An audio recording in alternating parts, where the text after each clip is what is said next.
So what's up? So in this video, actually in the previous video we have seen what is atomic number, what is atomic mass, etc.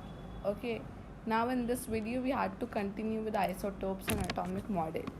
So let us see what are isotopes. So let me write the definition, even you can write it, make a note of it. So what are isotopes? They are atoms of same element. Okay, they are of same element, atoms of same element.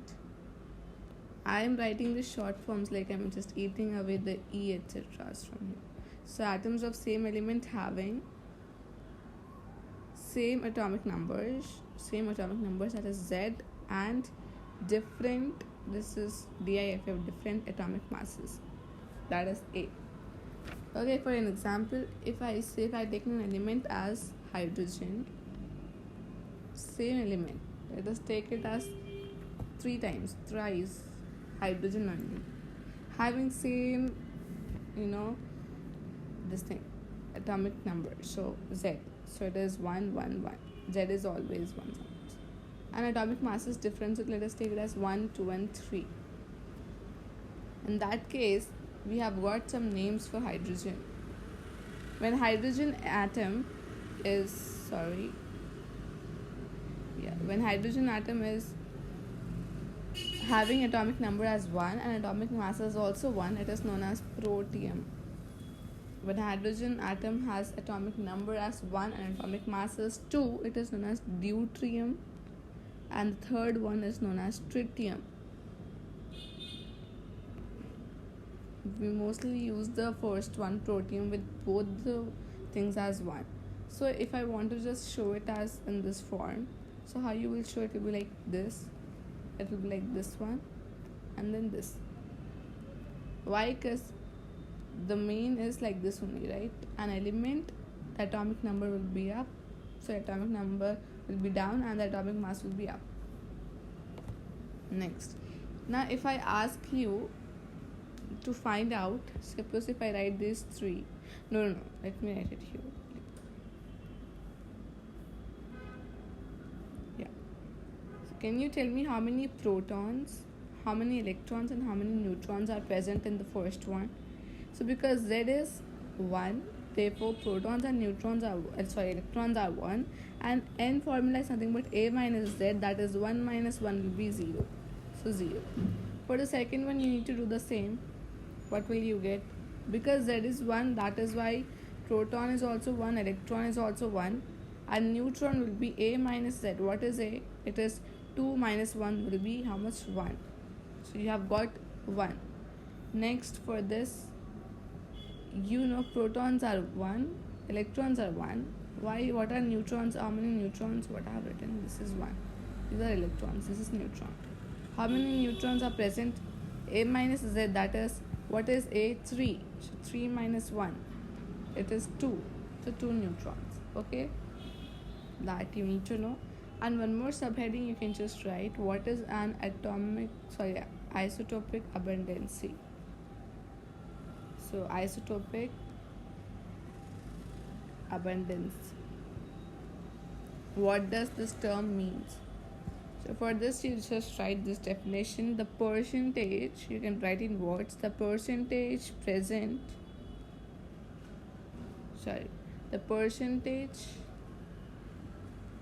of an isotope in naturally occurring elements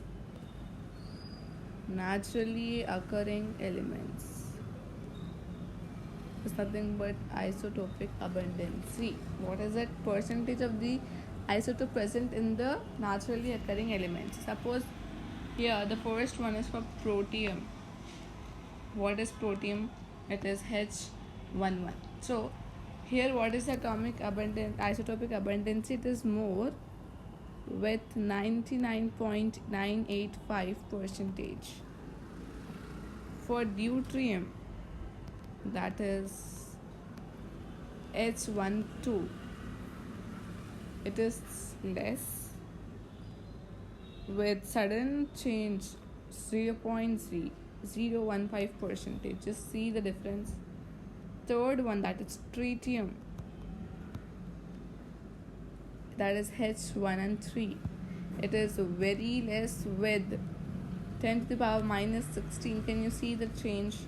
From here it went to here just because of atomic masses are changing. That's all you need to remember. Now coming to the main topic, that is atomic model of this video. Atomic model.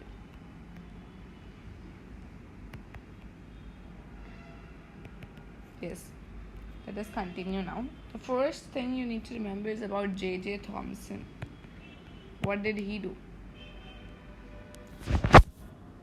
J.J. Thomson, he gave the watermelon model. Okay, in this previous also I have said that he discovered the electron by the cathode ray experiment. For the atomic model, what did he do? He gave the watermelon model, wherein you know what is it? It is all covered with reddish. The thing is, what some black dots are there. So to the black dots he named as electrons, and to the reddish part he said those are protons. Clear? That was J.J. Thomson's model, which was incorrect. It was incorrect. Okay, now next was Rutherford's model. Rutherford's model. What did he discover? He discovered protons. He didn't discover protons. Goldstein discovered it. He gave the name for it. It was by protons. Means Rutherford gave protons. Now, he did alpha ray experiments. You know, we have 3 types of radiations: alpha, beta, and gamma. This is alpha, beta, gamma. So he did alpha ray experiments on what? On gold foil.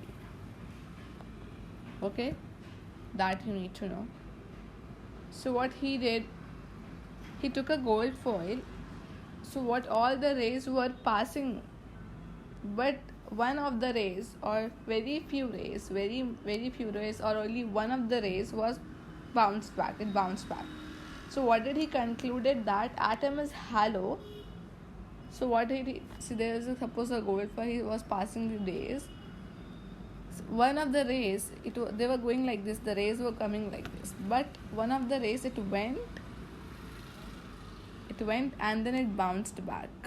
Then it bounced back. So what did he said? That the whole part of an atom is hollow. It is hollow, but there is something inside an atom. At a point, there is something. That is why the ray is bouncing back. Okay. There is something, one hard mass in the center, which is positive, because alpha particles are also positive. So we know that unlike charges attract each other, unlike charges repel each other. So because alpha rays are also positive, so he concluded that there is a hard mass present in the center which is also positive.